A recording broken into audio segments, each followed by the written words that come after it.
This is lesson 9.4, Voltaic cells. So when we use these redox reactions, these spontaneous redox reactions, we can use them to generate an electric current. And we call this current the electromotive force, or the movement of electrons, EMF. So here's an example. If we have two half cells, one in which oxidation is occurring, for example, zinc metal becoming zinc ions, and the other where reduction is occurring, for example, copper ions going to copper, we can make those electrons flow from zinc, which is losing the electrons, to copper, which is gaining the electrons, thereby completing an electric circuit and creating a current.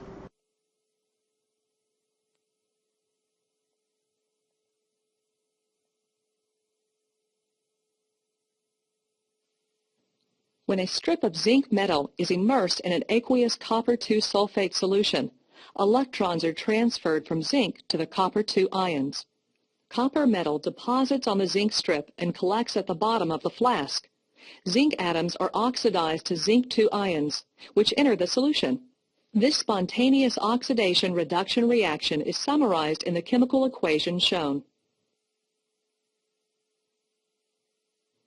The spontaneous copper-zinc oxidation-reduction reaction can be made to yield useful electrical work by incorporating it in a voltaic cell. The zinc electrode is immersed in a solution of zinc sulfate. The copper electrode is immersed in a solution of copper-2 sulfate. No current flows through the light bulb because the electrical circuit is not complete. To complete the electrical circuit, we add a tubular bridge filled with aqueous sodium sulfate solution with a porous plug on each end. We now have a complete circuit and current flows. When we replace the light bulb with a voltmeter, we find that the cell has a potential or voltage of 1.1 volts. The copper electrode is the positive electrode, and the zinc electrode is the negative electrode. As the cell reaction proceeds, zinc atoms of the zinc electrode lose electrons and move into the solution as zinc ions. At the same time, copper-2 ions acquire electrons at the copper electrode and form copper metal. The reaction in the left-hand compartment is oxidation of zinc. The electrode at which oxidation occurs is called the anode. The reaction in the right-hand compartment is reduction of copper.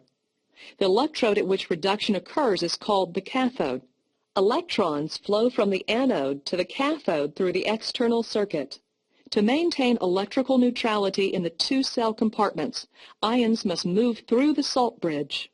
In summary, remember that in a voltaic cell, the anode at which oxidation occurs is the negative electrode.